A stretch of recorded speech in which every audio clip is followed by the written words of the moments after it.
welcome to another edition of the Willy Bragg Show. I am your host, Willy Bragg. I am back from kind of a hiatus from the holidays and everything. Last time I was online, I was a bit tipsy on Christmas Day, on actual Christmas Day. So we're bringing back an old friend of mine here, Dwight Welch. For those of you, we've grown lately in our numbers here. For those don't know Dwight, why don't you introduce yourself? Sure. So my name is Dwight Welch. I've known Melvin since the 1990s, the 20th century. No, but I am a campus minister at Montana State University, Billings. Obviously, as you can tell, I also hang with cats. I also advise the LGBT group on campus at MSU Billings and teach philosophy there part-time. All right. Yeah. How long we known each other? About close to 30 years now, right? I think online 30 years. We met. Did we meet in Milwaukee in 97? We met in Secaucus in 1999. Okay. So that was our first get together. Yeah, we met there. Wait, hold on. Let's see. I joined in 96. So not quite 30 years. We met in 99 in Secaucus, New Jersey, and we were agreeing with each other a lot online on some of the listservs that they used to have back in the days when people used to argue on listservs before they started arguing on Twitter. Yes, this is correct. Yeah, listservs and email lists. Yep. Back then, it was circular firing squads. Then it became people on the other side, and sometimes it's circular. It's kind of like back and forth with me, and I think you probably know that feeling as well. Yeah. So anyway, 1999. Yeah. So it's been a long time. So, decades pass when you're having fun. Exactly. Yeah. Well, anyway, I just figure, to what better time is it to review the year 2024 in around early 25. I was going to do it yesterday, so figure let's go ahead and do that today. So, we're going to do the year in review with some clips, notable clips, and we're going to, I guess, share our takes on this. And Tim Dillon, you're familiar with Tim Dillon, right? A little bit. Oh, he's well. Actually, before we get to Tim Dillon, actually, let's first start with actually a friend of the Willy Bragg Show, Uncle Warren, who's the host of Morning Extra and the Secret Show. I highly recommend that show if you ever get a chance. Free moment, Dwight. Here's his reaction to the 2024 election. So I think it's probably the best way to start it. And he did his TikTok video here. All right, let's get started here. And we have it. Yes, we do. We'll get started underway. Hey, everybody. It's Pal. Here's my liberal meltdown since Trump won.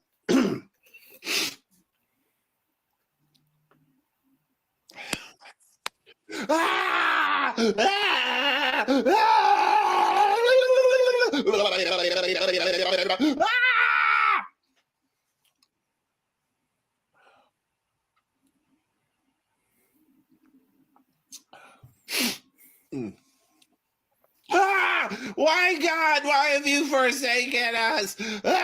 No one is safe. The world is shit. Oh, Trump's gonna kill us all with monkeypox.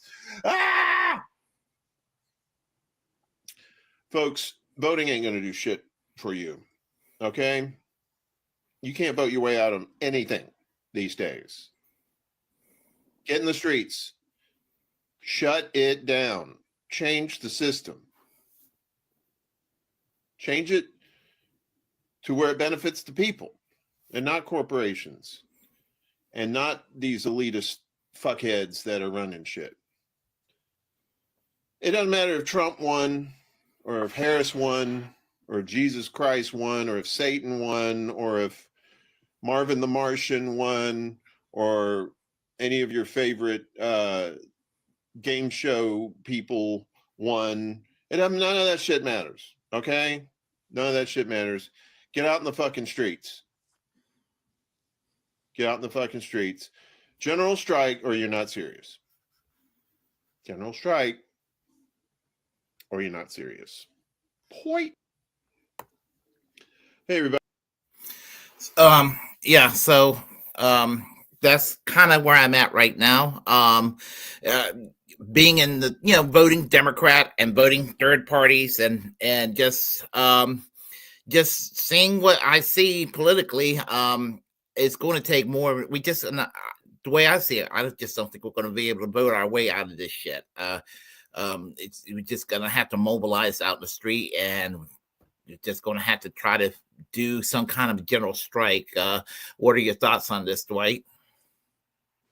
Well, the kind of the language of general strike would be something that would reflect, if our position happened to be a majority position, or even one that was pretty significant in terms of kind of the general sense of Americans. I don't think the left position holds either place.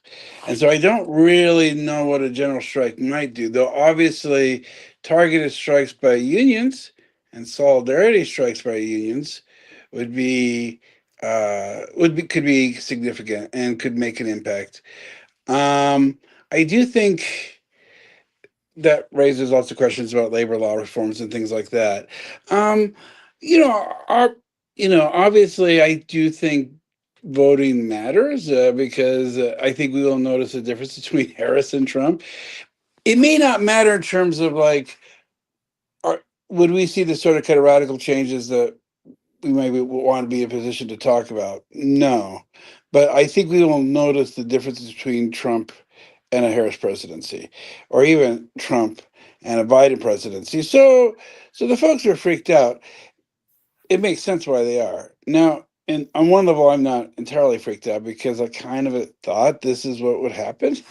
We've done it before. So once we've done it before, it kind of, America loses a little bit of luster, the sense of this wasn't an accident or a mistake, or, the phrase, this isn't who we are. It's like, yeah, this is who we are. This represents something about what's going on in our country. So in that respect, I didn't have the panic that I had in 16. I had some anxiety because I don't know. I think people are tired, And in 17, we started 17 ready to just take on the system and take on Trump and the resistance and all that. And I don't feel like people are talking that way in 2025. On the other hand, the sort of amazing incompetencies we've seen on display in the last month by the Trump folks and the transition makes me think we'll probably be okay. It's not clear to me that Trump represents, and certainly he did not win the majority of American supporters. It's not even clear there's agreement on what he wants to do, as we've seen in the last month or so. Anyways, so I didn't want to poo-pah on a general strike. Like I said, those are always important. I just my kind of thinking is the work of trying to convince folks about a kind of a vision of politics and getting folks on board strikes me as kind of the predecessor. I'm not sure we're there yet.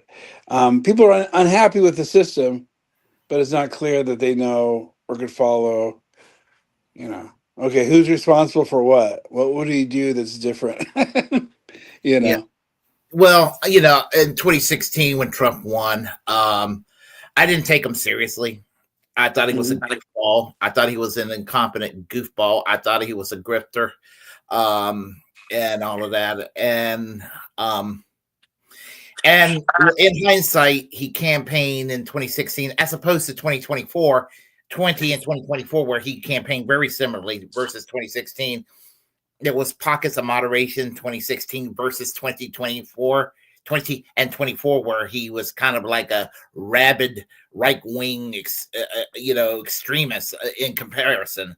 And so I've actually turned really hostily. I mean, I do think he is a freaking threat to democracy. But like you said, the MAGA Civil War put a smile on my face.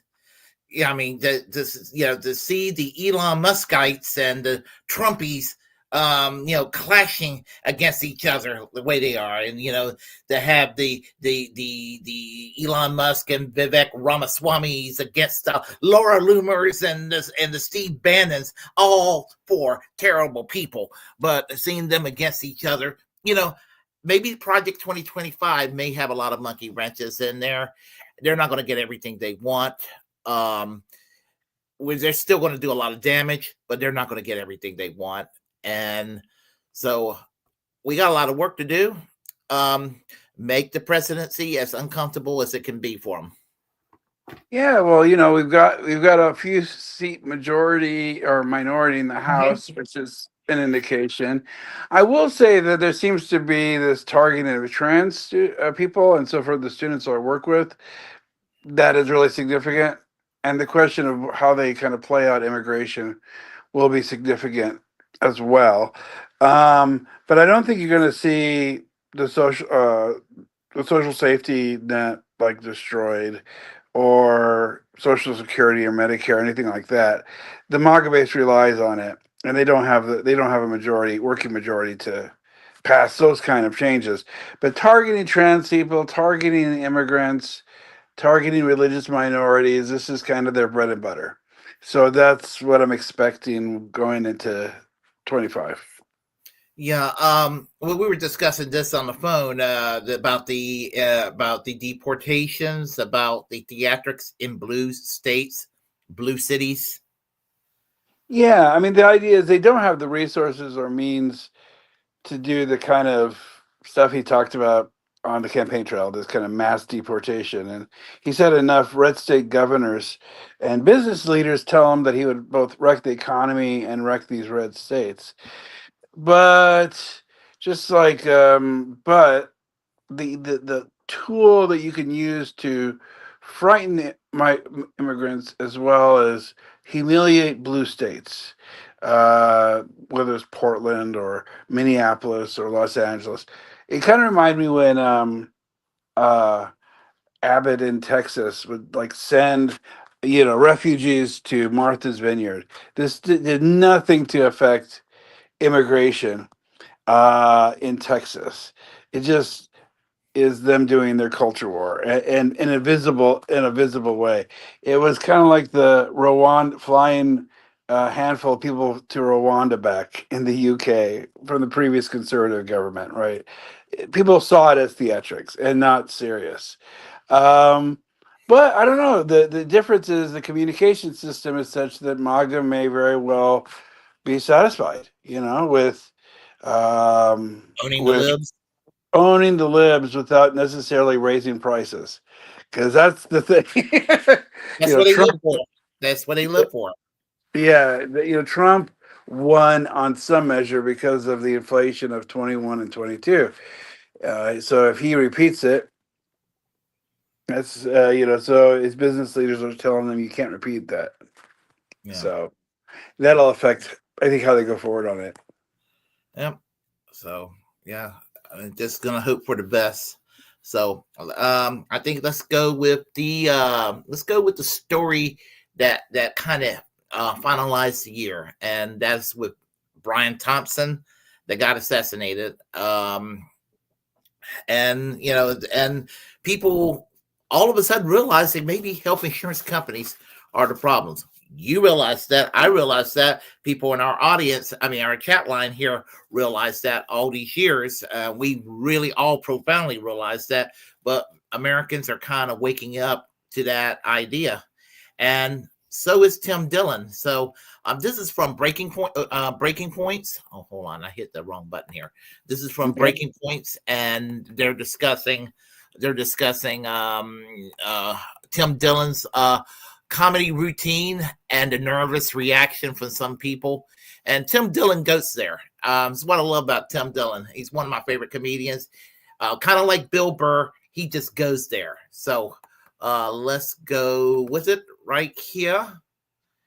And let me start in the beginning. And response continues to roll in the wake of the murder of healthcare CEO Brian Thompson. And the latest to offer a take is Tim Dillon, who, as part of a Netflix roast, actually dressed up as the ghost of Brian Thompson and had quite a bit that he leaned into here. Let me go ahead and show you a little bit of what he had to say. Socialist pig! Is this what you want? Clap it up! Here's a free medicine. There you go! sorry about that. It buffs sometimes. That's fentanyl. Have as much as you want. It's fentanyl laced with more fentanyl. I'm Brian Thompson. I'm going to hell for this. You might as well laugh. Going to hell for this. You might as well laugh. Here were some other of the things that he said. Emily, I'm just pull up the New York Post. Comedian Tim Dillon appeared as the ghost of slain United Healthcare CEO Brian Thompson in Netflix's Torching 2024, a roast of the year on Friday, less than a month after the executive was gunned down. They talk about how he was dressed similar to the way that Thompson was, donned ghoulish gray makeup, was met with a mixture of nervous laughter and cheers. He introduced himself and had a sign that read United Healthcare CEO. Addressed the elephant in the room, saying as Thompson that he's been in hell reading the tweets that a lot of people are happy he's dead. Quote, "Your reaction to my murder makes me sick, and not the type of sick I would immediately deny for not having the proper paperwork," the comedian said, taking a jab at United Healthcare's track record of denying its policies members. So there you go. Tim Dillon weighing in with his take. Emily, did you see a lot of pearl clutching over this, or people just sort of like accepted it at this point? No, I actually looked because as we were prepping the show, I assumed that this would have elicited some of the pearl clutching that we saw earlier. And I'm not saying all of that is unreasonable, but there really wasn't any. I don't know if it was because it was the holiday break, or if it's actually because of the poll that we're going to talk about. And that it's becoming sort of increasingly clear that to the Tim Dillons of the world sort of do have their fingers more firmly on the pulse of the public. Is that there was an effort to make it seem like this reaction to Brian Thompson's murder was just some like far left, ghoulish reaction. But polls like this tell you that it was pretty widespread. 69% of Americans say that health insurance claim denials had a great deal or a moderate amount of responsibility for the killing of CEO Brian Thompson, according to a new poll. If you go down the list here too, you've got 67% saying that profits made by health insurance companies had a great deal or a moderate amount to do with it. Wealth or income in general, you have a majority view. And then this was kind of crazy to me. If you look at this bottom number, so they say, okay, but how about the dude who actually killed him? Mm-hmm. And obviously 78% of people are like, yeah, I mean, that probably had something to do with it. Like this actual man who was a murderer. But it was astonishing to me that you had 20% of people who said that the literal guy who killed him had only a little or nothing at all to do with the murder. Like that part is actually crazy to me.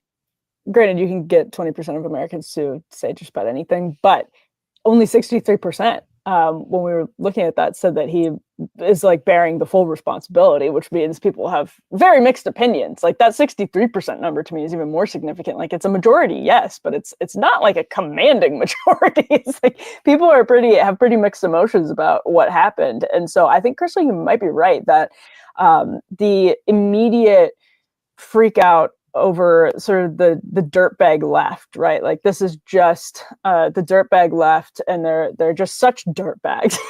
They're such losers, and they're just they're trolling, and we're gonna have this moral panic over how awful it is that they're trolling. Really, I think has become clear was missing the boat, was not the right argument to be making. Is like, if you want to actually convince people or persuade people to have a different approach to what happened to Brian Thompson, if you want to actually say, this was, you can't be like ironically worshiping Luigi with the prayer candles and the memes. Probably there's a different line of argument that you want to be making than you're all disgusting idiots. Because I beg to differ myself. To me, you have to kind of be obnoxious about it to bring the attention to people. So, PHX Cisco says here, dirtbag means you have some standards. So, your thoughts, Dwight? Yeah, I will say the most common response. I mean, on the one hand, nobody should wish for anybody to die, right? So, laying that out, in case that was in question. But one of the most salient things was how many people who have died for lack of health insurance, who will never have the stories and will never get the focus. And that's some real tragedies that happen. And I don't remember the numbers. I feel like it's tens of thousands of people who die every year in the U.S. because they cannot access the treatments that they need, and it's often at the point of the denial system of these insurance companies. And apparently, in the case of United Healthcare, the use of AI. So it didn't so much do anything about the nature of the claim itself. It was just a random percentage at one level to just call the number so they didn't have to pay out. So I mean, in some sense, I was kind of heartened by Americans' responses, right? Like you said, because it was an indication that something's wrong with healthcare. And two, at least like I said, in my kind of social media world, it seemed like people wanted to bring the focus on folks who had lost their lives because of our broken healthcare system. But obviously when it comes to an individual level, obviously the CEO had a family, he had, all those things that involve why any kind of murder or assassination is quite terrible. But deaths from lack of healthcare are terrible too, and that was being brought up.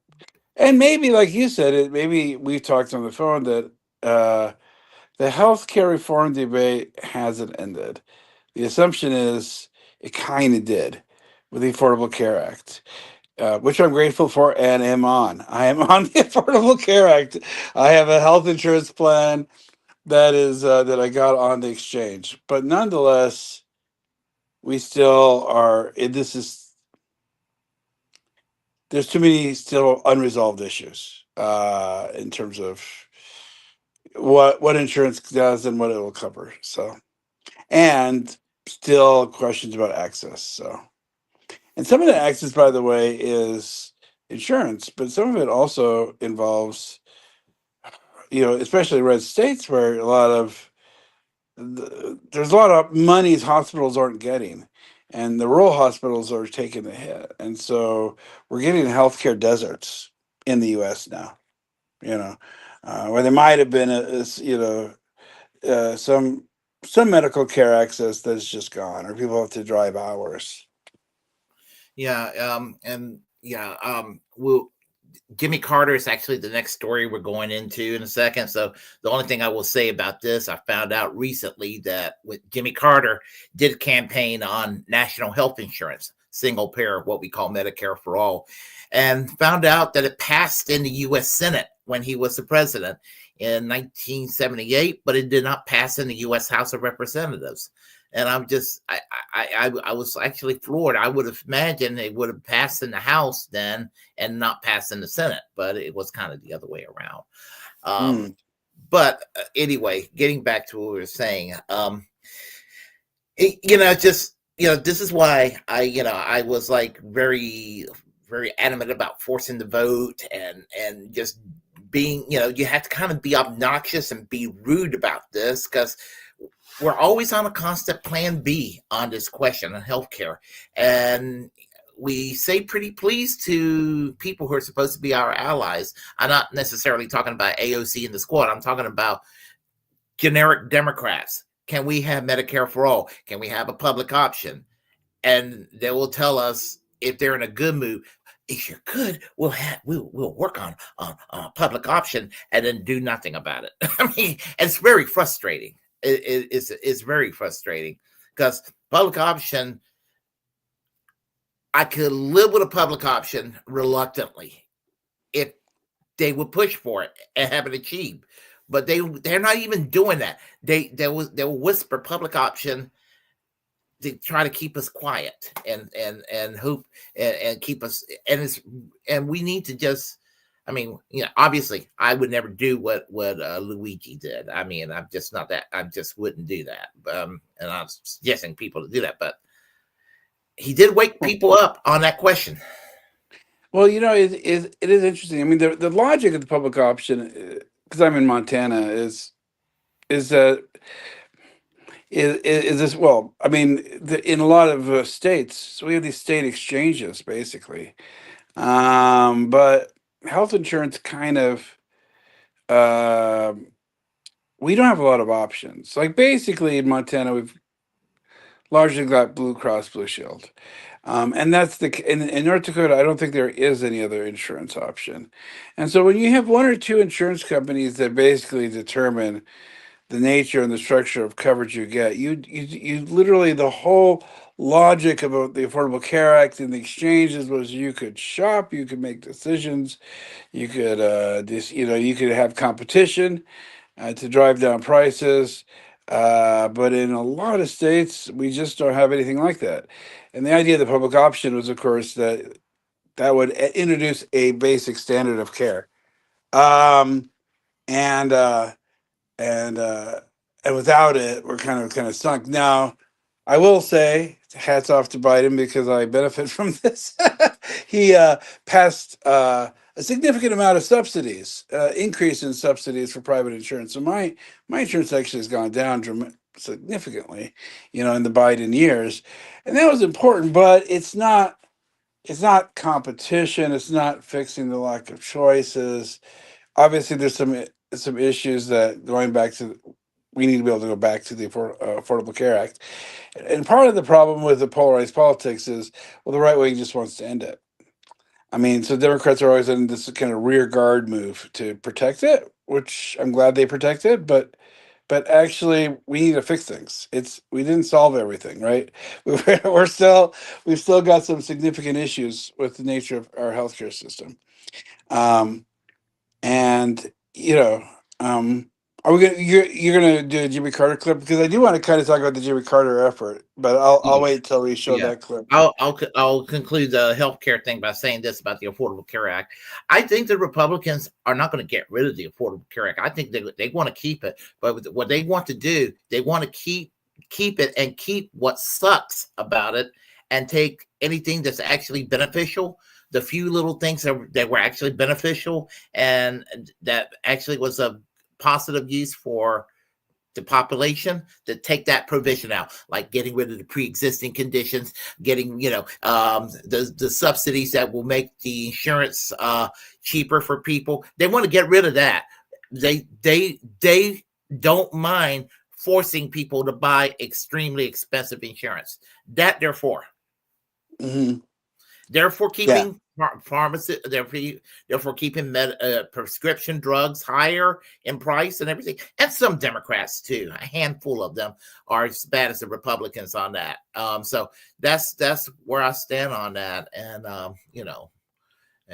there is, by the way, a part of the legislation Biden signed on prescription drugs for, I believe, Medicare.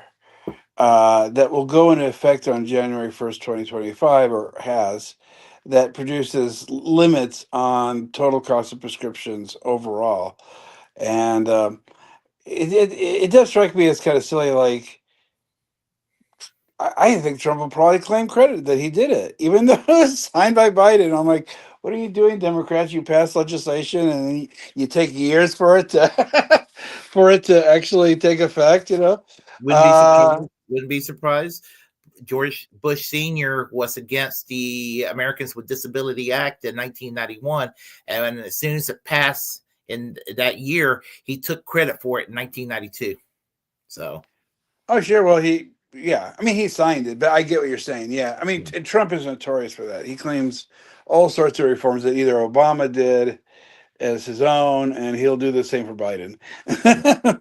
So, absolutely. So we'll go to the Jimmy Carter story. It's from a channel called The Cold War. I just discovered it a few days ago, and it's actually history of the Cold War, and it's a very fascinating channel. And they discuss Jimmy Carter's life, since he's kind of connected to the Cold War. Here we go. I'm your host, David, and the 39th President of the United States, Jimmy Carter, has just passed away at the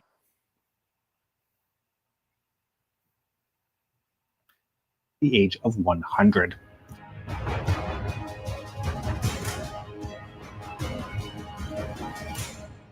Carter began his public service career in the Navy, graduating from the Naval Academy in 1946, and served until his release from active duty in 1953. Moving back to his native state of Georgia, he ran his family's peanut farm before being elected as a state senator in 1963. He went on to be elected governor of the state in 1971, and then ultimately to the presidency in 1976. He served as president from 1977 to 1981, but failed to be re-elected, losing decisively to Ronald Reagan. Carter spent the rest of his life working towards projects and causes to which he believed in, including the advancement of human rights, building a lasting peace in the Middle East, the continued advancement of civil rights at home, and the alleviation of poverty. So that's a list of facts about Jimmy Carter. But that doesn't really tell us much about him or his legacy, especially as a Cold War president. I first became aware of Jimmy Carter as a young teenager from, of all places, The Simpsons, in an episode where the city erects a statue of Carter with a plaque that read "Malays Forever," and during the ensuing riot, he is called history's greatest monster. And while I was aware that this view of Carter was meant to be a joke, lampooning what has often been seen as a troubled, or by some accounts even a failed presidency, those jokes tinted how I viewed the Carter years. It was only later, as an adult, reading more into the Carter administration and about Carter himself, that I understood the context of the time period, the decisions he made as president, as well as, more than 40 years later, the tremendous impact he had, or tried to have, on the world. Carter has often been viewed as a weak president, one not willing to show strength, domestically or abroad. Domestically, Carter is remembered for the weak economy of the 1970s, marked by high levels of unemployment, high interest rates, and double-digit inflation, fueled by the ongoing energy crisis, as well as deficit spending by a bloated federal government. Except Carter didn't run much deficit spending, not much more than Ford did before him. He also appointed Paul Volcker to head the Fed, specifically to tackle high inflation. This is the same Paul Volcker who stayed at the Fed under Reagan when inflation rates dropped back to more normal levels, by the way. Carter made that decision going into an election year, knowing the risk of recession and likely losing that election, but making the decision anyways because it was the right thing to do for the country. Carter tried to enact a national healthcare plan in line with those proposed by Truman and Johnson before him, looking to bring healthcare as a basic right to all Americans. His proposal even made it past the Senate before being blocked by the House. He was successful, however, in creating the Department of Education, seeing a proper education as fundamental to the well-being of a healthy society and deserving of a cabinet-level department. But the Carter years also have a reputation for high levels of government interference and inefficiency, which Reagan then came in and deregulated. Except that Carter was responsible for vast amounts of deregulation across multiple sectors, including energy, transport, telecoms, finance, and even beer. The rise of microbreweries and all the crappy IPAs that get churned out so that hipsters can pretend to like drinking liquid pine needles can actually be pinned on, well, Jimmy Carter. Regarding foreign policy, the Carter administration's legacy is viewed through a lens of being weak, largely driven by the handling of the Iran hostage crisis. Carter had made the decision to seek a peaceful resolution to the situation, not wanting to place the hostages at further risk. When a military rescue was attempted, the overly complicated and ambitious plan failed spectacularly, further adding to the idea of a weak administration. But what gets lost in this narrative is Carter signing SALT II, brokering the Camp David Accords, increasing defense spending to match that of the Soviets, and the almost immediate provision of covert lethal aid to Afghanistan to help fight the Soviet invasion. None of these things should scream weakness. So, why the reputation? Well, all of his successes are ones we can clearly see with hindsight, but would have felt far less impactful at the time. Increased defense spending can take years to see a visible result. The same with deregulation efforts. Paul Volcker at the Fed reined in inflation, as Carter planned for him to do, but with a time frame lasting years, there was a new president at the helm. Likewise, Carter's policy of supporting Afghan rebels was something that the new president benefited from, as was Carter's increase in military spending. After losing his re-election bid, Carter remained active both as a peace envoy to the Middle East as well as a mediator to places like North Korea. He established the Carter Center to help promote human rights causes around the world, as well as provide quality of life assistance for those in need. He also worked extensively with projects like Habitat for Humanity, helping to provide homes and clean water for low-income people around the world. It's this diplomatic and philanthropic work after his presidency that to me really stands him apart and helped to redeem Carter in my mind. He was a man who believed in trying to do the right thing for the right reasons. There are lots of examples where he had to compromise those ideals, but on the whole, he believed in trying to do the right thing, even if it wouldn't be popular. And let's be honest, that's rare in any politician, let alone one at the pinnacle of power. Jimmy Carter was a man who dedicated a large part of his life to the service of others. As a naval officer, a politician, and as a diplomat, activist, and humanitarian. He had a troubled presidency, replete with economic and social troubles and difficult international situations. He left office seemingly a failure, but with the benefit of hindsight, it is my opinion that Jimmy Carter took strong actions guided by a sense of morality, looking to do the right thing and bring benefit to his country and the world over the long term. Not everybody will agree with me, obviously, but I hold a great deal of respect for Jimmy Carter and the life he led. Fair winds, Mr. President.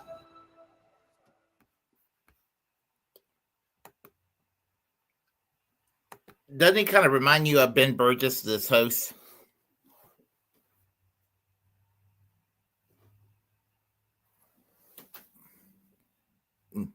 Oh, you're on mute. Oh, I was gonna say I could see that. No, I can see that. Yeah, it was obviously Carter's the first president I remember. yeah. It does kind of intrigue me. It was still Carter had a left-wing ideological challenge in 1980 in the candidacy of Ted Kennedy, who ran against him, which is really unusual for a sitting president. And unfortunately, it weakened Carter's attempt for re-election in the same way that Reagan's primary challenger Ford in 76 would do the same. But the logic of the Carter program was carried out in some other countries with some level of benefit, because it was asking the question, if you've got high inflation, then you clearly got economic growth, which is what was happening. I mean, Carter was one of the biggest job creators of any 4 years we've had in the modern era. But that meant we still had double-digit unemployment. So you had double-digit unemployment, even with all the new jobs being created, and you had inflation. So the attempt to simply do a stimulus to grow the economy wasn't really available to Carter. The attempt at deregulation and his attempt at his fiscal policies, and even like Volcker, was to try to create the avenues by which private investment would take up the dearth. because the federal government wasn't in a position really to do anything without driving inflation, through the roof. And so it was an attempt to do that. And it kind of fits with even the idea of the single payer healthcare, because that's what the country I'm thinking of is Australia. Labor got into power, right? They basically did Carter's program. They deregulated the financial sectors. They passed various tax cuts. The private investment just took off, but then they took all that money that the economy was producing, and then funded it to strengthen the retirement system, to pass what's called, Medicare, the Medicare system.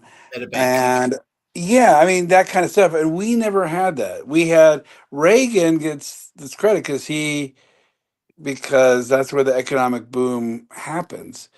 But there is no attempt to strengthen the safety net. There's nothing that's done for children or for people who are vulnerable or the poor. So the result was the crazy levels of inequality. We start seeing that trajectory happen under Reagan. So there's a bit of me that's like, if Carter had won in 1980, we could have taken a different course. It wouldn't be the course you and I would choose. I don't think Carter was it was not the left. He has a reputation to be on the left because he's been critical on foreign policy about Israel. Yeah, he is pushed on Israel and the language of kind of the apartheid regime. He supported Bernie Sanders' primary campaign, but when you look at the Carter record, it was not a left-wing program. But I think we would have been better off than Reagan. I think because Carter's program would have done both. It could have produced excellent economic growth, and a lot of folks would have seen it. And instead of this story that we got, which is Reaganomics and this huge disparity of wealth. So it's a shame. It's a shame Carter couldn't secure another election. Lots of things, including the economy that was afoot with it. But I feel like we went off on a bad path, and you and I have talked about that, what Reagan meant in terms of everything. Oh yeah, very much so. Yeah, it's like we are still affected by that 1980 election to this day. The 12th term and Reagan's coming up. Yeah, exactly. Exactly. The same kind of logic. And it's not answering any question. I mean, the reason why Biden, was so important, really was just because, we just didn't do anything on infrastructure in our lifetime. And so we've got bridges falling apart and roads falling apart. And the Trump, we just need more tax cuts, more tax cuts, more tax cuts. Like, that's not even the question in our economy. The question is we just haven't had any public investments that we've needed for a generation or two. And Biden was one attempt at some course correction, but because like I said, if the country doesn't build, we will see the consequences of this.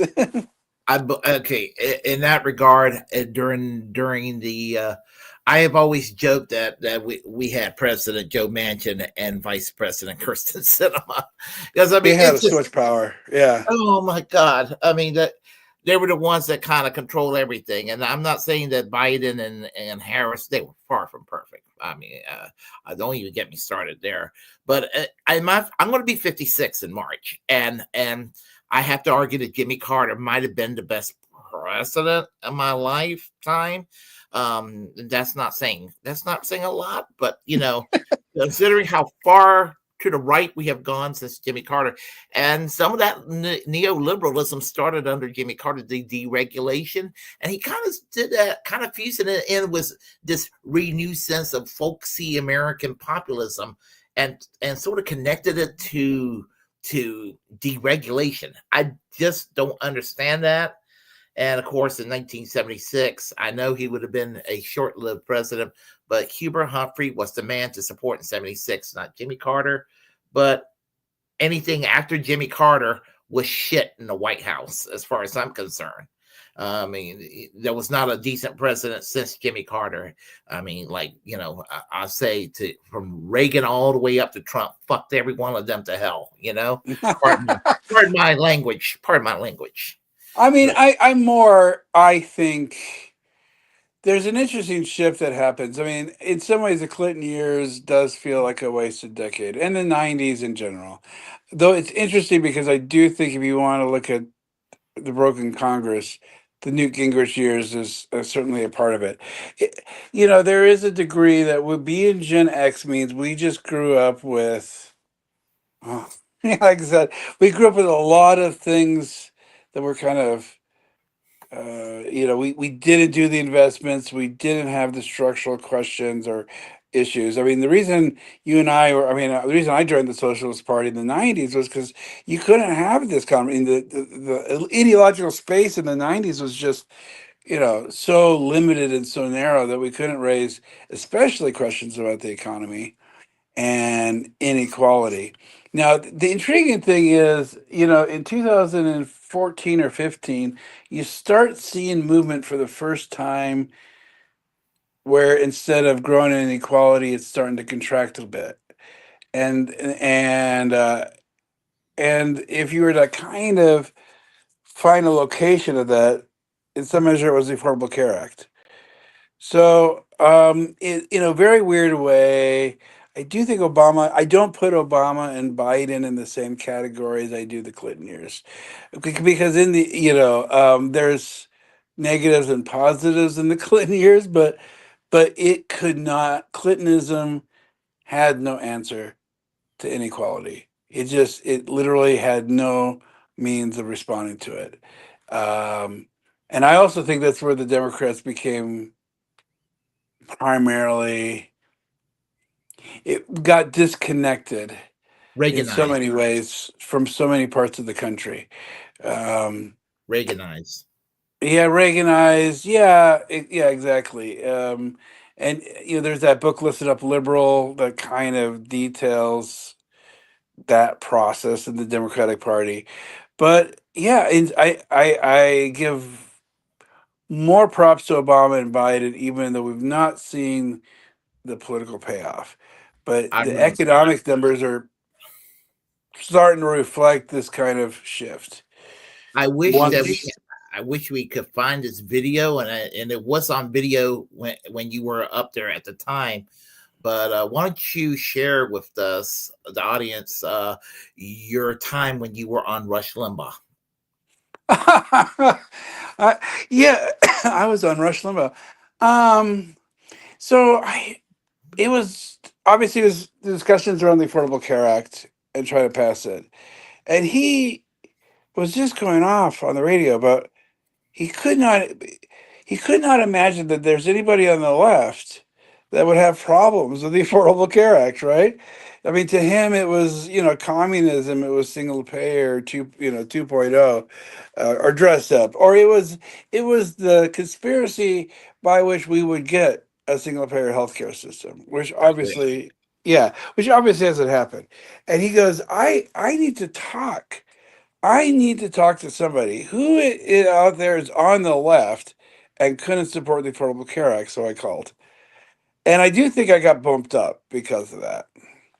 I saw in the studio, he was frustrated with you because you were kicking his ass. Well, I'd like to think so. I mean, you know, I'm telling you, I don't know. I mean, goodness gracious, I can't believe it. That's probably in my 30s now when I look back. But no, I mean, what was funny was the first half was him going, I'm a good guy. I listen to liberals, which admittedly is true because I have tried other right-wing talk shows and they generally will, you know, Michael Savage and those kind of folks, that they won't really have Democrats on. So yeah, he was congenial enough. And he spent a lot of time self-promoting himself in that short period. But yeah, the second half was him just being like astonished by here's some of the issues in terms of public option, in terms of subsidizing private insurance companies, because as opposed to just using a public insurance plan as the kind of the baseline. There were a lot of elements that were taken out.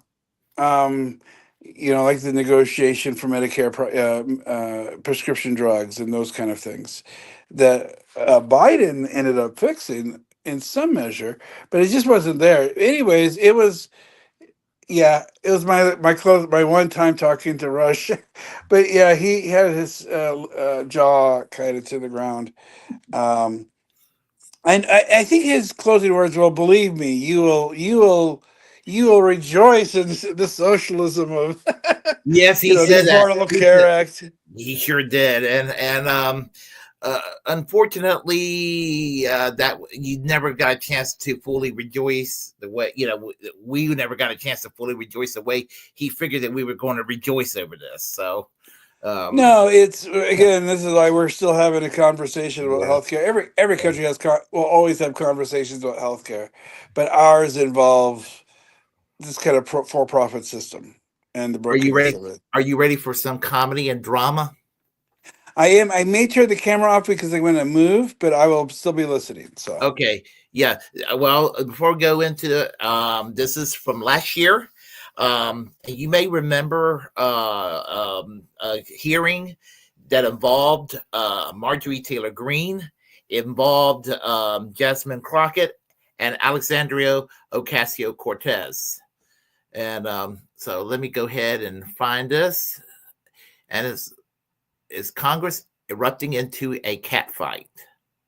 This is on the Jimmy Dore Show.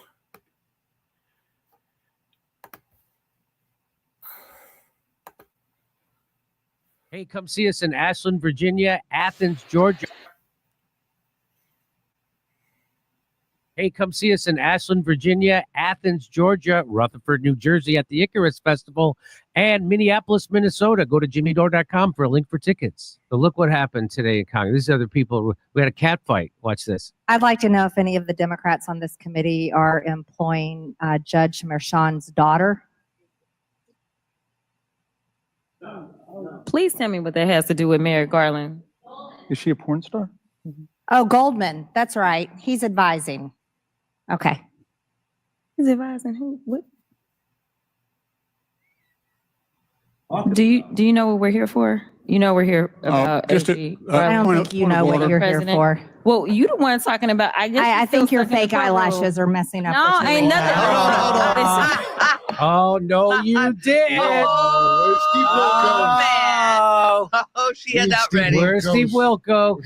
Hey, come on. Can you rewind it again for the start? Did they give the Congress people some shots before the? I'd like to know if any of the Democrats on this committee are employing Judge Merchan's daughter. Please tell me what that has to do with Merrick Garland. Is that Judge Merchan? No, this is. Oh, Goldman. That's right. He's advising. Okay. He's advising who? What? Do you know what we're here for? You know we're here about. I don't think you know what you're here for. Well, you the one talking about. I think your fake eyelashes are messing up. No, ain't nothing. Hold on. Listen. Order, Mr. Chairman. That's beneath even order of your committee. Order. I do have a point of order, and I would like to move to take down Ms. Greene's words. That is absolutely unacceptable. How dare you attack the physical appearance of another person? Are your feelings hurt? Her words down. Oh, girl, baby girl. Oh, really? Don't even play, baby girl. We are gonna move, and we're gonna take your words down. I second that motion. So who will have to pay us? Okay. Ms. Greene agrees to strike her words. I believe she apologized. No. Perry, okay, hold on. Then after Mr. Perry, she'll be recognized. Then Ms. Greene I'm not apologizing. Well, then Okay, I'm reserve not the right to your object. words. I am not apologizing. Now let's go. Come on, guys. Why don't you debate me? Mr. Chairman, the minority. It's self-evident. You're not. Yeah, you're not. You don't have enough intelligence. Chair recognizes Mr. Perry. Okay, move to strike the. I move to strike the lady's. I would like the lady's words again. That's two requests to strike. Oh, they cannot take the words. There's another motion to strike her words again. Please. All right. Okay. Here's the correct apology. Ms. Greene, do you agree to unanimous consent to strike your words? I repeat again for the second time. Yes, I'll strike right. my words, That- but I'm not all right. apologizing. Without objection. Without Not objection. apologizing. Mr. Chair, point of order. Who's It's me. Miss Crockett? Okay, so now here comes the pushback. Here it comes. You ready? She's going to come back. I'm just curious, just to better understand your ruling. If someone on this committee then starts talking about somebody's bleach blonde, bad built butch body, that would not be engaging in personalities, correct? What now? Chairman, I make a motion to strike those words. I don't think that's Hold on. part of Trying the. to find clear. Bleach blonde, bad butch body. She said she had butch body. Butch body. Oh, come on. Is there gonna be a fight? I feel Bleach like blonde, bad butch body. It's a tongue twister. you got bleach blonde. bad butch Vacation body. on She don't what want it. quality? Chairman, motion to strike no those idea words. what you just said. We're not gonna do this. Look, you guys earlier literally just said You yes. just voted to do Y'all did it. it first, so you don't want to talk about voted to do it. Order. Clarification. Look at calm down. Calm No, down. because this I is would what like to y'all get do. to proceedings. So I'm trying to Hey, get Miss Crockett, clarification. you're not I don't wanna, recognized. Miss make- I can't hear Crockett. you with your yelling. Don't want me Calm to be- down. Can No, you please calm don't down? tell me to calm down, Calm down. because y'all Please talk calm noise down. and then you You're can't out of take it. control. Because if I Look, Chairman, can we come send and her talk outside to shit take a about break her, for 5 y'all minutes? gonna have a problem. Chairman, Mr. Order. Chairman. All right, chair. I know why Okay. you're Order. acting Chair like now. that. Oh man, I really Because this I is would what like to y'all get do. through proceedings. So I'm trying Hey, to get Miss clarification. Crockett, you're not Y'all wanna recognized. play Miss games. I can't hear you with your And you yelling. don't want me Calm to be- down. No, Can you please calm don't down? tell me to calm down. Calm down. Because y'all talk Please calm noise down. and then you You're can't out of take control. Because if I Look, Chairman, if I can come we and send her talk outside to shit take a about break her, for 5 y'all minutes? gonna have a Mr. problem. Chairman, Mr. Order. Chairman. All right, chair. I know why Okay. you're- No, you're it's- Order. this woman. Chair now. It was that woman Oh, saying I that. thought the whole time it's Marjorie. No, it's the woman she said that about. The woman she said about the eyelashes, then came back with your bleach blonde butch body. Okay, but and then they yeah. said, you got to stop that. And she said, I ain't stopping that shit. That's So, what- okay, so that's Crockett, but who's telling Crockett to calm down? I don't know who's telling her. I don't know. Oh. Because this I is would what like to y'all get do. through proceedings. So I'm trying Hey, to get Miss clarification. Crockett, you're not Y'all wanna recognized. play Miss games. I can't hear you with your And you yelling. don't want Calm me to be- down. No, Can you please calm don't down? tell me to calm down. Calm down. Because y'all Please talk calm noise down. and then you You're can't out of take control. Because if I Look, come, Chairman, if I can we come and send her talk outside to shit take a about break her, for 5 y'all minutes? gonna have a Mr. problem. Chairman, Mr. Order. Chairman. All right, chair. I know why Okay. you're Order. acting Chair like now. that. Yeah, or hey, So who's saying? I don't know why you're. I thought. so Marjorie- yeah. the Congress, the Congress has turned into the housewives of DC. About time. It's about time. That's about time. I want to see fist fights. That chairman, he let it go on for so long because he was getting harder than calculus watching that happen. That's all I'm saying. Hey, speaking of Davy Crockett, did Reskin there, Jimi Reskin, Jimi have Reskin. some kind of animal pelt on his head? Hey, well, Not cute. Miss Green for 4 minutes and 21 seconds. 4 minutes. Let Miss Green talk, and then you all Look at his hair. But I moved to strike her words for a second time based on her second set of personal remarks attacking another member. Who? Chairman That's Comer. AOC. Because you all cannot I have an seem amendment at to the desk, apply and this the rules sideshow of the needs to committee. stop. We AOC's have to telling her to do calm this down. every time. Hey, I'm recognized. I'm recognized. I'm going to go ahead and start talking. Look, I know. Look, I don't know if you noticed it. I have 2 hearing aids. I'm very deaf. I'm not understanding. Everybody's yelling. I'm doing the best I can. Can we not recognize Miss Green and let We her cannot because of the rules of the committee, Mr. Chair. That's That is AOC. that is what I'm trying to communicate in the present moment. We have a Okay, what's the motion? What's The motion.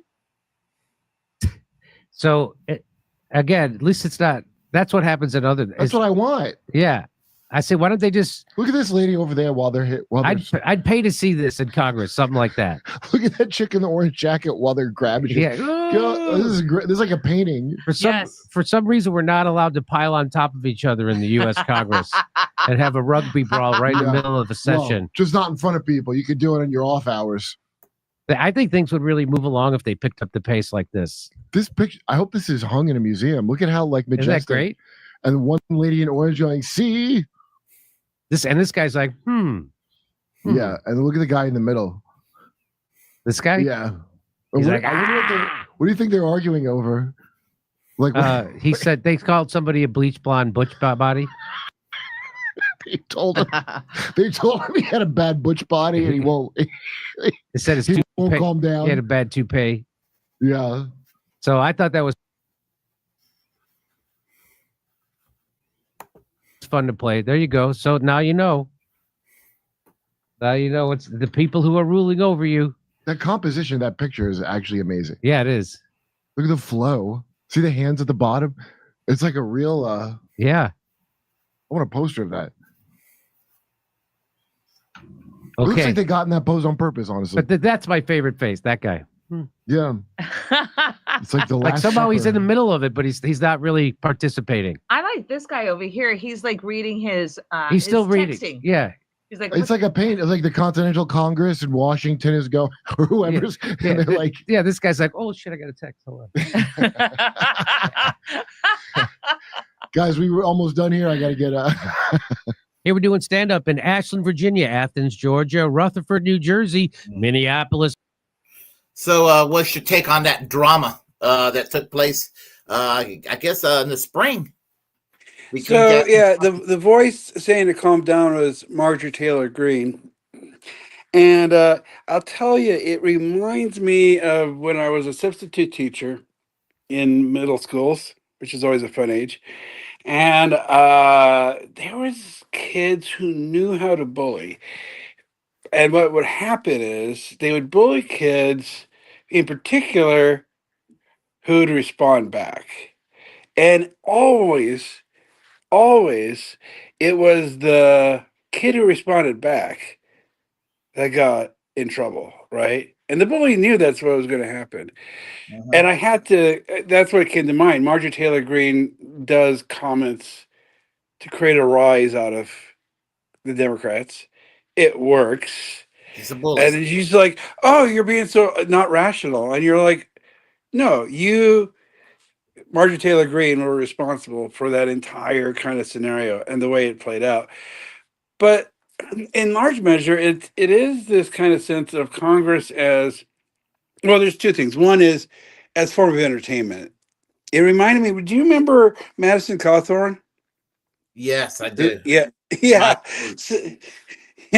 So he, when he first got elected to Congress, he fired his legislative aides.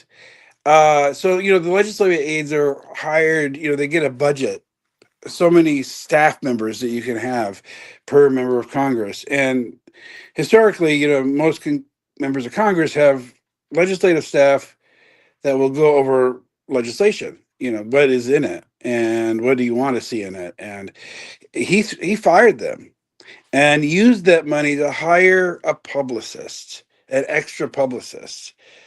And that already indicates that you're not thinking in terms of legislation. You're thinking in terms of how can you get in front of the camera. And you do have to wonder how many members of Congress just want to get in front of the camera. I mean, there's been kind of a running joke with Ted Cruz that he's really just a podcaster now. Yeah, yeah. That all the Senate is just a ruse. That what he really does is he just draws from that material to be to do his podcast, and you're like, that's not the purpose of Congress.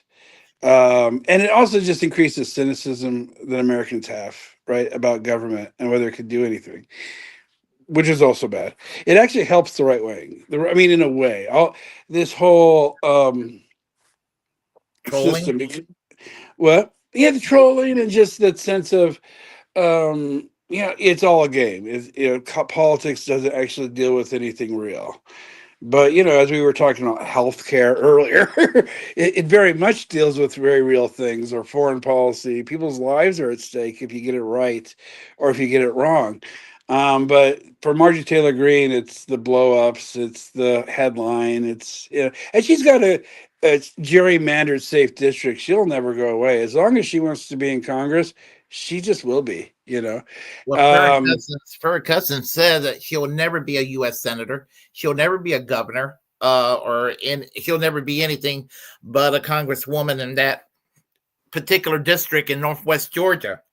Because there's no chance of kind of unseating her, so she can stay there as long as she wants, which is also a sign of brokenness. The one thing I was going to mention is that so there's two kind of things. Newt Gingrich got rid of the seniority system. The Supreme Court got rid of the limits the limits exist for parties, but not third-party expenditures. Like PACs and things like that. The result is that elections cost a ton of money. The seniority system has the effect of, especially some of the rural districts, you couldn't get leverage, and you can't get leverage by being a good party person. You got to create your own celebrity. But part of the other issue is, I remember back in the 80s, it was always, oh, you're in DC, you're out of touch. Well, now members of Congress, they work 3 days a week on the Hill, and then they go back to their home districts, and they have to fundraise nonstop. And this is kind of the unlimited funds issue. And the problem is, before Newt and before unlimited money, members of Congress lived together. I mean, their kids went to school together. They played racquetball together. I mean, they interacted with each other outside of like a congressional hearing, right? Or a moment in Congress, and that doesn't exist anymore.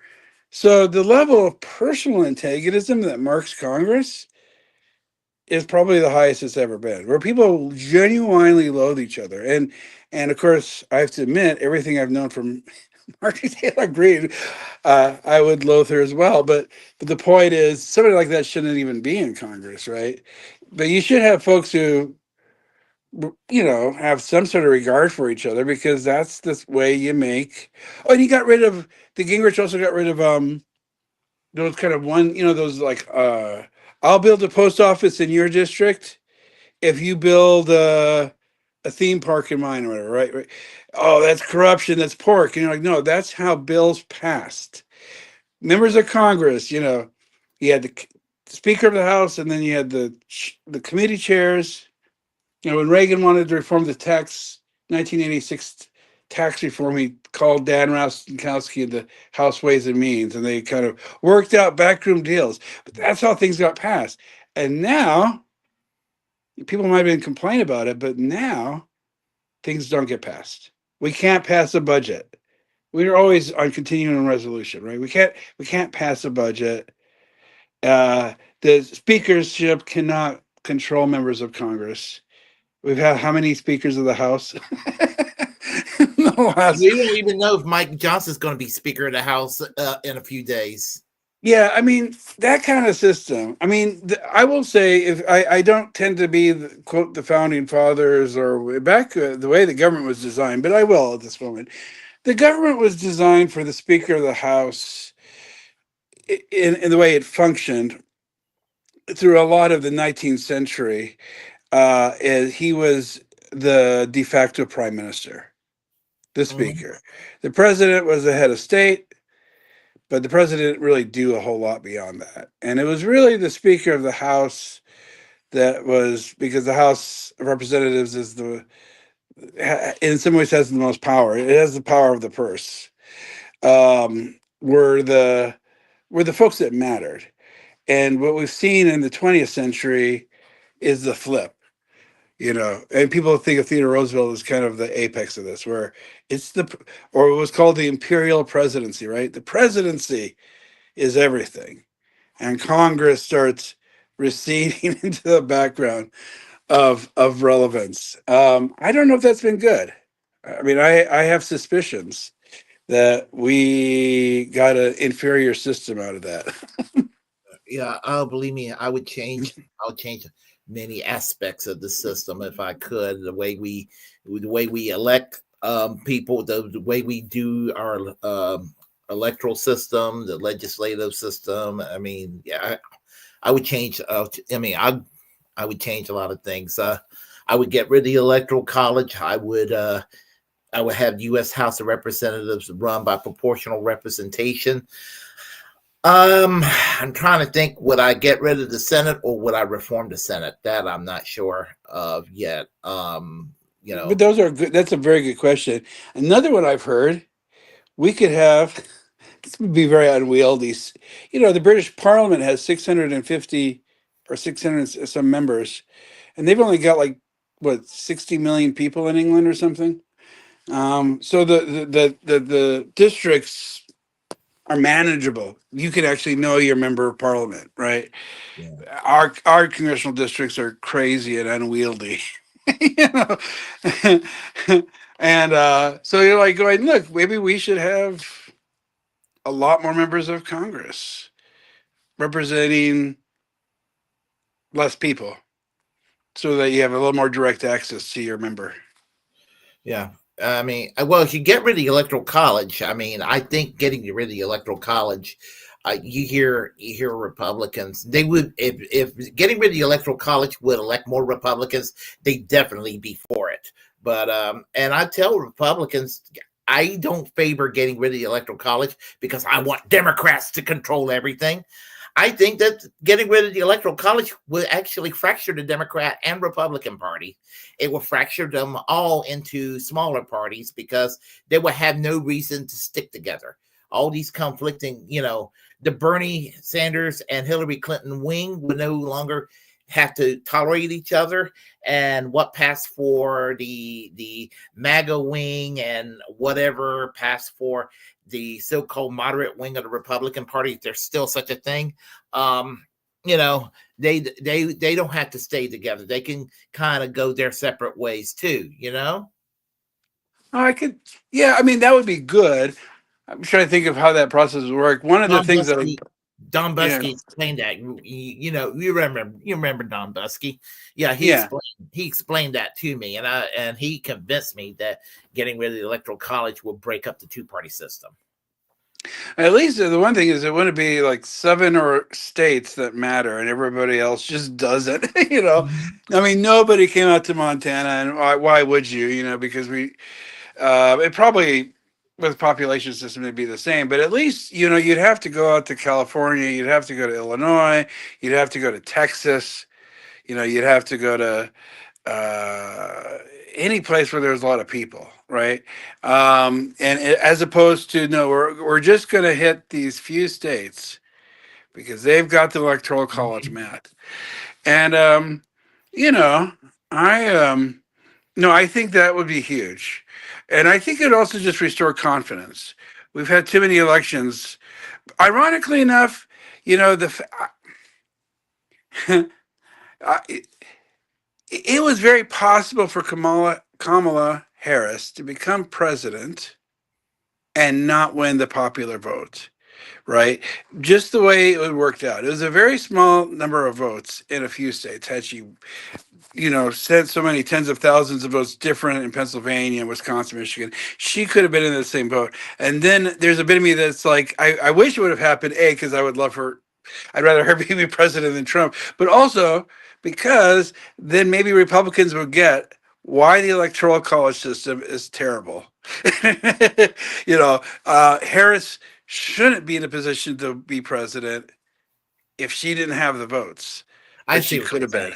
Yeah, but just like the Democrats, you know, like Hillary clearly won more votes than Trump, but somehow Trump is president.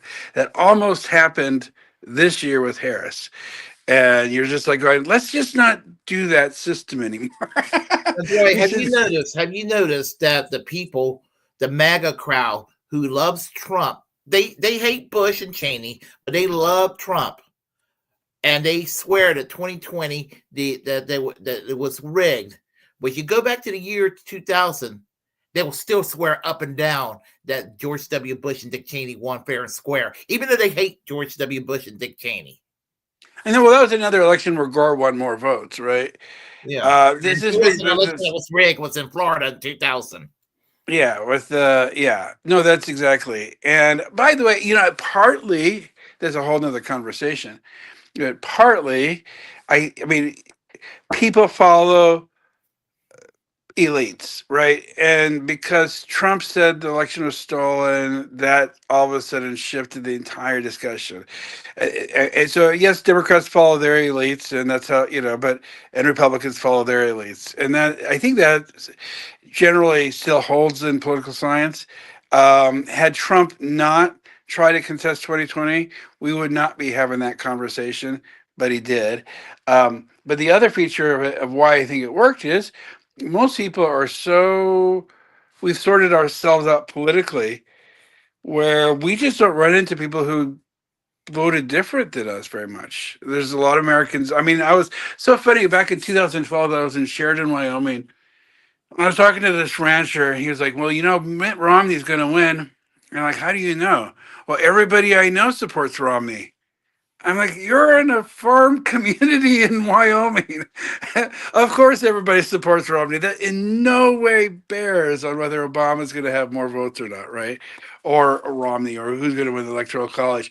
But it works that way. People believe it because they don't have interpersonal connections with folks from the other party. But that's bad, right? If I lived in Chapel Hill, I would think why isn't the entire country progressive? Oh yeah. My congressional district definitely voted for Tester. My neighborhood, my precinct. I just look at the yard signs, right? And they were all for Democrats. And you're like, no. I will have to head out here early, and I apologize, but this has been a lot of fun. Yeah, I know. I know you said it was going to be a short stay and all that. But listen, I thank you for showing up here. I'm going to continue this show till 9, more or less around 9. So, I just want to wish you a happy New Year, and we'll talk soon, and we'll talk soon, and I'm going to put your contact information on when I get a chance in the description box. I forgot to that'd be perfect. Yeah, the one thing that also unites us is we're both red state leftists, and I think that brings a unique perspective on what's going on. So yeah. Because we actually do live with MAGA where we live. Yeah, I'm in Trump country where I live. Johnson County is horribly right-wing territory. So there is that. Yes, Dwight, as I said, Happy New Year. We'll talk. So we'll talk soon. I'll talk to you later. All right, take care. You too. All right, bye-bye. So anyway, yes. So we'll continue the 2024, and there's a couple other videos I'm going to show y'all, but some of them are going to be cut a little short because I'm also budgeting for time as well. So what I will do, I'll play this. I thought it was kind of funny. I show y'all the one from Due Dissidence. I'll show you the other one if I can find it. Oh, the worst thing ever made. Here it is, the conservative cartoon. And this is from the Kyle Kalinske Show. This is the story I've been waiting for to talk about today. I'm going to play it for you in a second, but there's a new conservative comedy cartoon. They like to think of themselves as the South Park of X, Twitter, or like the Family Guy of it, right? Okay. Now, when I first saw this, I thought, oh, this must be that Daily Wire one. Apparently, there was a Daily Wire one recently. Remember, Adam Carolla was like the writer of it. He created it. It was on the Daily Wire, and they were also doing like we're a conservative Family Guy or South Park or whatever. But this is not that. There's a new conservative comedy cartoon thing. And this one, I guess, is specifically for Twitter/X. So look at this. The New Norm Show. Quote, the South Park of X. Legalize humor. Check the mini plot of the first animated sitcom on X featuring Larry Elder, Dave Rubin, Awaken with JP. Who the fuck is that? I don't even know who that is. And a special appearance by an animated Elon Musk. Oh, boy. All right. So, by the way, in this, what I'm about to show you, they're asking for donations. Support this show and help fight the woke mind virus with laughter. Oh, my goodness. All right. You guys ready for this? This is something. Let's get it.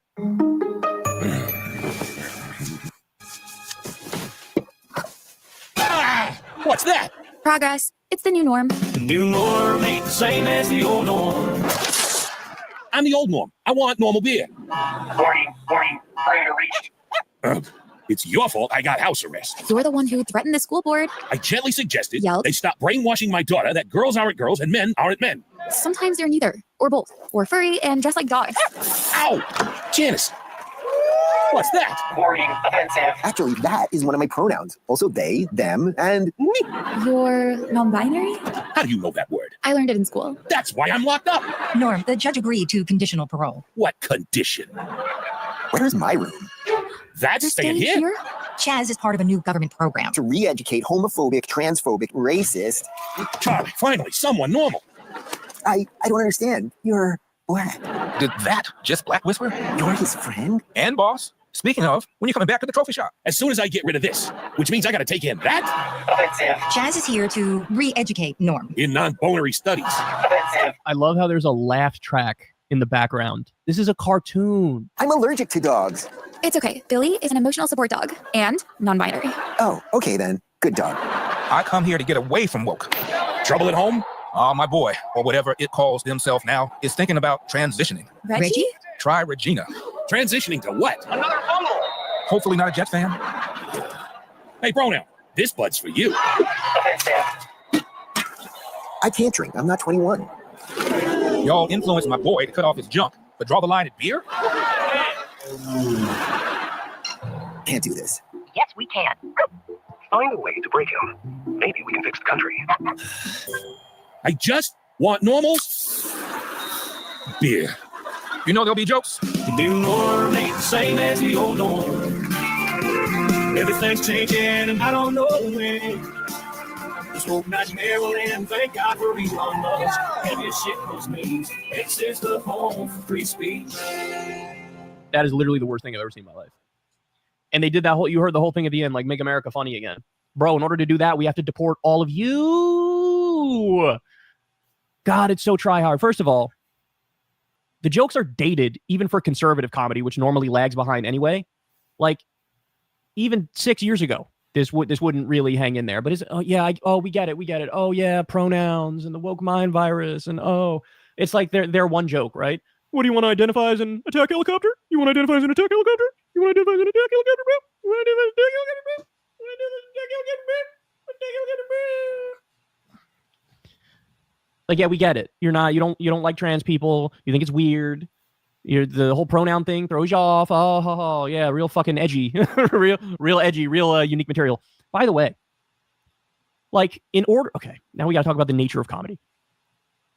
In order for it to be edgy, it has to be like subversive, right? It doesn't have to be offensive to be funny. Something can be offensive and funny, but like, this isn't even close to subversive or edgy. This is like, you're just reciting the standard mantras of boring ass, stale ass, boomer conservatism. And I'll make that quick because I'm kind of constrained with time. He's right about that. This is the cliche shit you'll hear boomers joke about at a McDonald's at 8:30 in the morning. Those who are like retired, and they'll sit there. I'm from the South, so they'll sit there and they'll sit there and they'll talk about them people with the pronouns and the cisgender this and the cisgender that, and them Democrats, and they're always trying to go and with their rainbow queers and their pronouns. I mean, it's the shit like that. It's so damn cliche, woke this and they're woke that. I'm like, shut the fuck up. You don't even know what woke is. And some of the things that they talk about, it is so 2014 to 2018. I mean, this whole SJW thing that they are so concerned about that, that even I sometimes find some of the excesses a little goofy. It's not a thing anymore. I mean, they'll act like back in 2020, the whole country was burned down to the ground. The Black Lives Matter and the Antifa, they burned the country to the ground. No, they didn't. And the country wasn't burnt to the ground. People were confined and going a little nutty because of the lockdowns that maybe were a little excessive. Not going to lie about that. But they just try to find some kind of culture war bullshit just to find some kind of culture war bullshit. And that's what it comes down to. And you know, just and this cartoon, the New Norm Show, is just one of the indicators of such bullshit as that. And it's extremely annoying. It's not original, but somehow, you know, when Fox News will go and talk about it, people think like, oh yeah, that's what's going on. That's what's going on. And it's really fucking annoying. You know, it's a cliche within a cliche.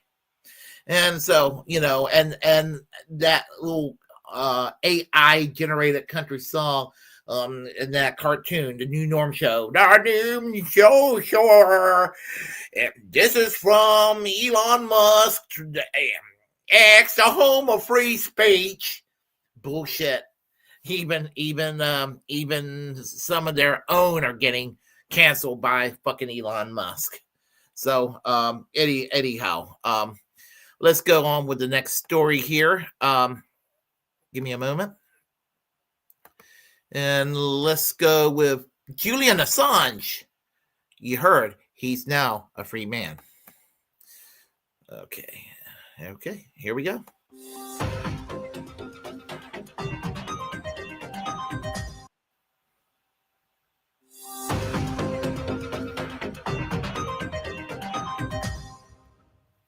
Julian Assange that we wanted to tell you about.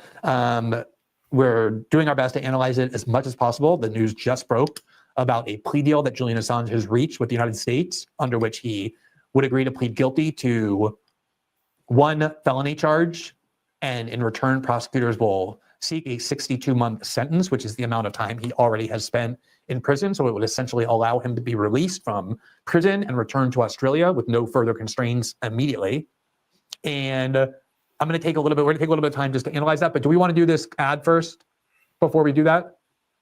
All right, let's cover this right now, given it's important. So I just got word of this. I'm going to be looking at this with you, the CNN report, and we have been talking about the likelihood, or at least the hope and the possibility that this could happen for a lot of reasons, which I'll go over in a second, but I'm going to be reading this with you from CNN. Julian Assange agrees to a plea deal with the Biden administration that would allow him to avoid imprisonment in the United States. Quote, WikiLeaks founder Julian Assange has agreed to plead guilty to a felony charge related to his alleged role in one of the largest U.S. government breaches of classified material as part of a deal with the Justice Department that will allow him to avoid imprisonment in the United States, according to newly filed federal court documents. Under the terms of the new agreement, the Justice Department prosecutors will seek a 62-month sentence, which is equal to the amount of time Assange has served in a high-security prison in London while he fought extradition to the United States. The plea deal would credit that time served, allowing Assange to immediately return to Australia, his native country. The plea deal still must be approved by a federal judge. Assange has faced 18 counts from a 2019 indictment for his alleged role in the breach that carried a maximum of up to 175 years in prison, though he was unlikely to be sentenced to that time in full. Assange is being pursued by U.S. authorities for publishing confidential military records supplied by former Army intelligence analyst Chelsea Manning in 2010 and 11. U.S. officials allege that Assange goaded Manning into obtaining thousands of pages of unfiltered U.S. diplomatic cables that potentially endangered confidential sources, Iraq war-related significant activity reports, and information related to Guantanamo detainees. President Joe Biden in recent months has alluded to a possible deal pushed by Australian government officials to return Assange to Australia. FBI and Justice Department officials have opposed any deal that didn't include a felony guilty plea by Assange. People briefed on that matter told CNN. Last month, a U.S. court ruled that Assange had the right to appeal his final challenge against extradition to the U.S., dealing a win to him in his year-long fight to avoid prosecution in the States for his alleged crimes. Okay, so this is something that, and we're doing some reporting out now as we are on air as well about exactly what the release would look like and what dates it would be. But let me give you my impressions of this deal, which, as I've said, I've talked about before, the possibility of something like this happening. So let's just go through a few points. First of all, on a personal level, Julian Assange has now spent almost 15 years in various forms of detention. When he faced accusations of sexual assault in Sweden, his position was, I'm willing to go to Sweden, get on the next plane to Stockholm, provided that Sweden doesn't use my presence, exploit my presence on Swedish soil to turn me over to the US. That was always his biggest fear, was being turned over to the US. And at the time, British pundits and American pundits mocked him for paranoia. And as it turned out, it was anything but paranoia. It was absolutely true. The U.S. government did want to nab him and get him to the United States so that he can put him in a U.S. dungeon for the rest of his life. And as a result, he sought asylum, which is a legal right recognized by every country, in Ecuador, and Ecuador granted it. And even Ecuador said to Sweden, we'll lift the asylum if you agree that if he comes to Sweden to answer or to be interrogated about these sexual assault allegations filed by 2 women, and their allegation was that they had consensual sex with Julian Assange, but that during the sex, he didn't wear a condom and they had not consented to note to him not wearing a condom, and that was a form of rape or sexual assault under Swedish law. His argument was that the position of Ecuador was, we'll lift our asylum and he'll go to Sweden the next day. And the Swedish government said, no, even though they had the full power, we will not give you that guarantee. And as a result, Ecuador gave him asylum. And he stayed inside the Ecuadorian embassy in London from 2010 to 2018. And I know that may sound like some grand place, but I visited Julian there. And it was basically a tiny little 2-bedroom apartment in a high-rise building in the middle of London that had no outdoor space, had no place to go and absorb sun. It had windows, but that was about it. He was spied on. He was detained in this tiny little space that he could not leave. The British had 24-hour police surrounding the building so that if he took one step out of that embassy, he would be immediately arrested. So he was detained from 2010 to 2018 without having been convicted of any crime. And then the Trump administration under Mike Pompeo succeeded in coercing Ecuador through a combination of threats and bribes, promises of benefits, to lift that asylum, which Ecuador then did in 2018, and that allowed the British police to go in and arrest Assange, and they put him in a high-security prison in London, Belmarsh Prison, which has terrorist suspects and the worst criminals there is. The BBC calls Belmarsh the British Guantanamo, and that's where he has been for the last 6 years almost now. So you have 8 years of detention, effective imprisonment inside the Ecuadorian embassy, another 5+ years in a high security, maximum security prison inside the UK. And the only crime of which Julian Assange was ever convicted during those 14 years of captivity was a charge of bail jumping, a misdemeanor charge that he was convicted once the British police arrested him. And the charge was, when you didn't show up for your court date back in 2010 and instead sought asylum with Ecuador, you were guilty of bail jumping, and therefore we're going to convict you of that. And his prison sentence was 51 months, which was the maximum under British law. It's a misdemeanor, so it couldn't be a year. He's obviously served that sentence long ago. He served it out as of 2019. And then right when he was about to get out, that was when the Trump administration, under the Trump Justice Department, indicted Assange and then argued to a British court that he had to remain in prison while the extradition process unfolded, because Assange had already proved that he was a flight risk if you let him out on bail. And the British court agreed and said, you have to remain in prison until this extradition process is resolved. And the extradition process has now taken 6 years. And it's not really all that close to the end.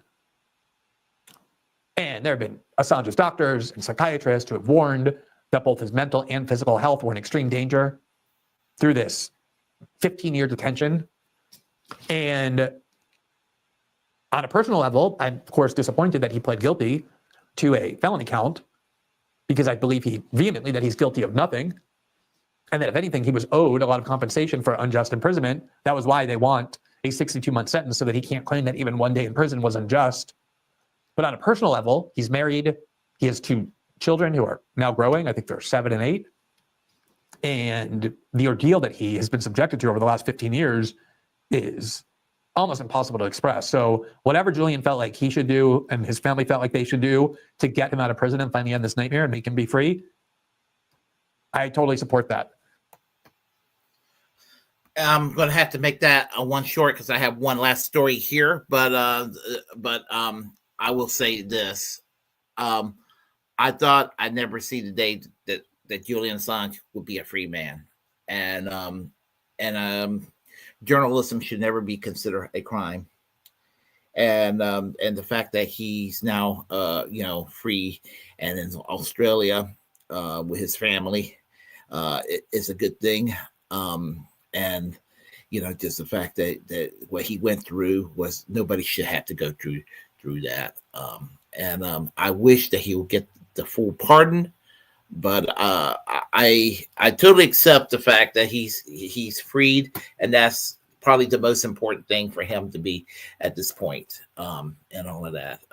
And we need more Julian Assange in this country and around the world. Certainly not less. And and thanks to everybody who's worked on behalf of Julian Assange. Everybody's large and small. They played a role in this happening. So there's that. And I'm going to do the final story, and that's Trump surprise assassination attempt.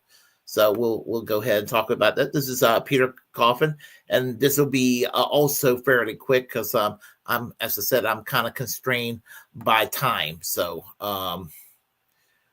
let me find the speed right over here. And here we go. Hey, it's Peter Coffin. The shot heard around the world. I didn't think I'd be saying something like this in my lifetime, but they tried to kill a former president. And this is going to be one of those videos where I don't do major production or anything like that, because I just want to address two viewpoints that are immediately arising around the attempted assassination of former President Donald Trump. The first of those two viewpoints is that this is a staged assassination attempt. It's fake. It's a false flag operation. And that has to be handled right off because And the second viewpoint I want to address is the people saying, finally, more of this. But before I touch either of those viewpoints, I'm just going to say a little comment that I have to say real quick. Can you imagine missing? Like, that is the biggest L a would-be assassin can possibly take, because you make the guy into Jesus. Like, he's Jesus now. Like, among the people who would vote for Donald Trump, like, getting shot and surviving it and standing up and looking cool is like kind of the ultimate fantasy for a lot of those people. So let's pull that false flag out of the ground. If you think this is a false flag, you are demonstrating that you are still falling for polls. After this many years of polls being wrong and more wrong and just looking ridiculous, after this long of that, you're still going, okay, yeah, it's a close race between Trump and Biden. If you think this is a false flag, you think that Trump thought it was necessary to do some big stunt. No. Donald Trump was ahead in the polls for the most part, which means he's way ahead. Do you get that? Like, Joe Biden is a corpse running for president. It is actually Weekend at Biden's on Air Force One and a campaign trail. Okay? The polls showing that Joe Biden is somehow competitive with Trump.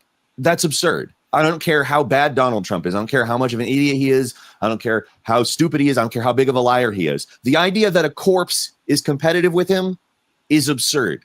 To say this is a false flag operation means you do not realize how far ahead, how likely to win Donald Trump is. And that means you've been either living in a dream world or you're just really bad at interpreting propaganda. It's not a false flag. I don't even entertain the idea that it is a false flag. That is so stupid. It is just such an absurd and ridiculous thing to think that Donald Trump needs to like fake being nearly killed. Donald Trump doesn't have to do shit. Donald Trump just has to show that he can be like witty. Like, that's it. That shows that his brain is at least working. Now, that doesn't mean he doesn't live in a fantasy world. That doesn't mean he's smart and knows what he's doing at all times. Like, I do think that he knows what he's doing in business to at least some extent, but that doesn't mean that you're a good president by any means. I'm also not saying that means he's a bad president. Again, I've said this many times. This is not a race in which there are two substantially different candidates in anything but mental capacity. We have been on the same track as a country my entire life, which is 4 decades now, and I don't believe that they are substantially different. I don't believe it. And there are other factors that make it unlikely to be a false flag, in my opinion, outside of the ones that I've already mentioned. First, you would have to have a really good sniper. And second, Donald Trump is a huge pussy. Donald Trump isn't going to trust somebody to just shoot his ear. That's absolutely insane. And also, unfortunately, there is someone from the audience that is dead from the bullet. So it was a real bullet. That piece of information comes from Butler County District Attorney Richard Goldinger, who said that Trump was just grazed. He is apparently fine, but a person in the crowd is believed to be dead, and they also shot the guy who tried to kill Trump. That's not a situation Donald Trump is going to put himself in. That's absolutely just stupid. I can't believe that there are people who are that stupid to think that that is a possibility. So with that out of the way, I want to move on to the second viewpoint. It's a shame they missed. Dang. So when this happened, the first thing I did was just start talking to people. I texted my mom, some friends, got on Discord, et cetera, et cetera. That's a viewpoint that a lot of people seem to be seeing. A lot of people saying some variation of, oh, it's too bad he missed. Finally, direct action, more of that. And like, no, this is actually very stupid because a couple of things. First, they missed Trump and they gave him the most incredible propaganda opportunity any living politician has ever been given. Congratulations to the worthless imbecile who appears to have killed one innocent person and handed Donald Trump a golden propaganda tool. President Sunday completely correct here. 100% correct, without question. But let's say the plan worked. Let's say Donald Trump was actually killed. Let's say it actually ended the former president's life before he could get elected a second time. Like, you realize that's how we get an actual Hitler, right? What we're getting here is the ultimate car salesman / reality TV personality with the best opportunity to brag ever. But if he was dead, if it worked, if he was no longer with us, it wouldn't be Donald Trump talking. It would be all of the worst people that like Donald Trump instead talking.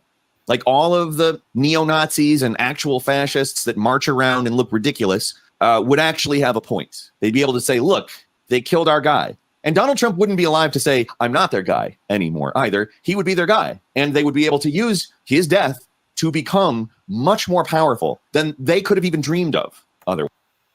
Actually, he's right about that because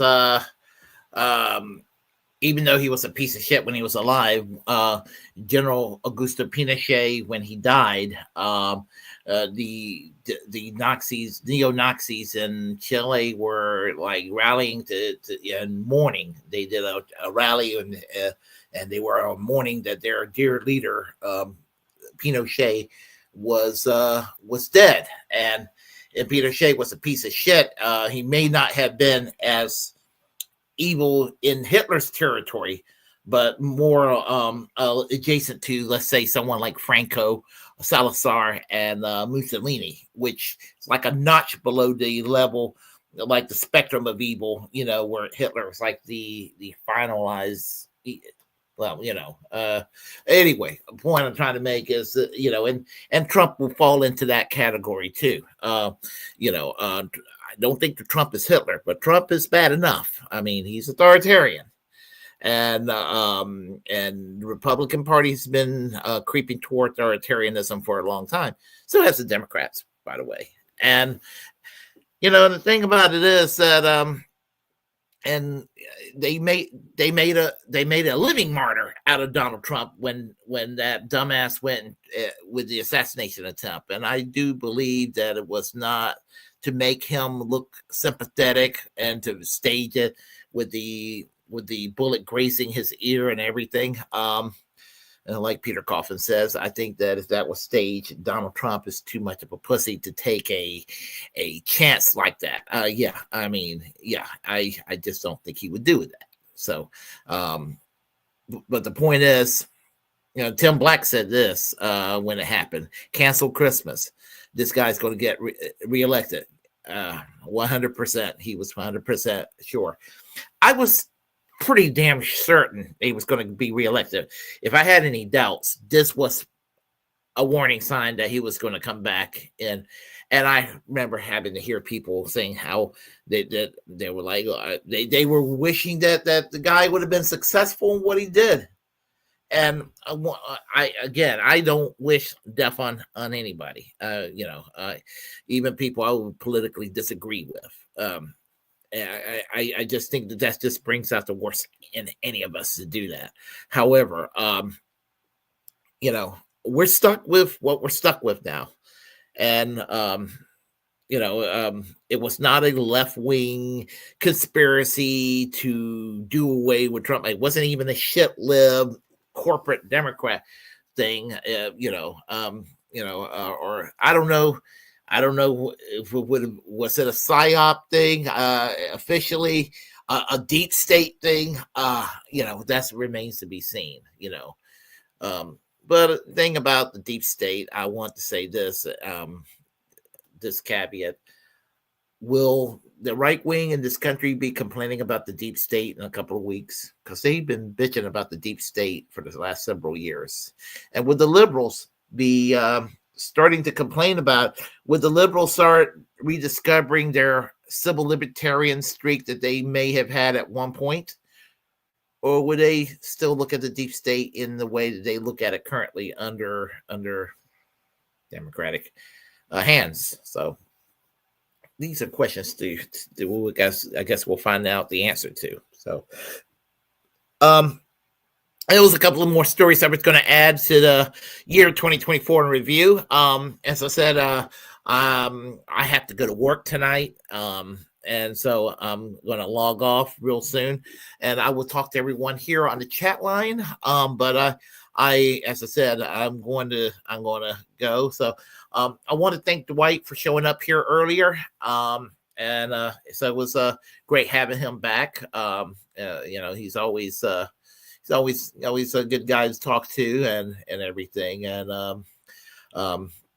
And so anyway, I'll be back tomorrow. 8 o'clock. I'll have a subject to share with you all.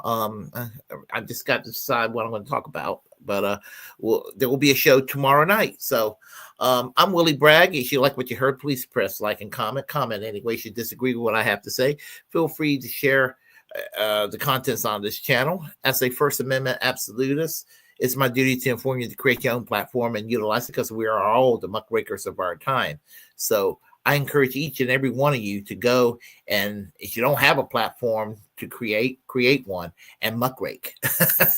I'm kind of borrowing a line from Chuck Intergalactic UFO on that one. So let's see. I'm not that imaginative with beer, Chuck. So Guinness is my poison. Period when it comes to beer. So subscribe to the Willy Bragg Show. I'm getting close to 1,000 subscribers. Just let people know about my channel, and we'll try to build it from there. See where we go. And I thank you all for supporting this this channel. It's been a long go for 5 years doing this thing, and we'll see where this channel. We'll see how far it can go from here on. So there is that. And until next time, I'll say, pardon Julian Assange, fully free and pardon Ed Snowden, free Palestine, free healthcare for all, and free speech. Let it be protected, folks, because this is what we got left. I'm Willy Bragg. I'll take care. Y'all take care. I will see y'all next time. Have a great evening. Bye-bye.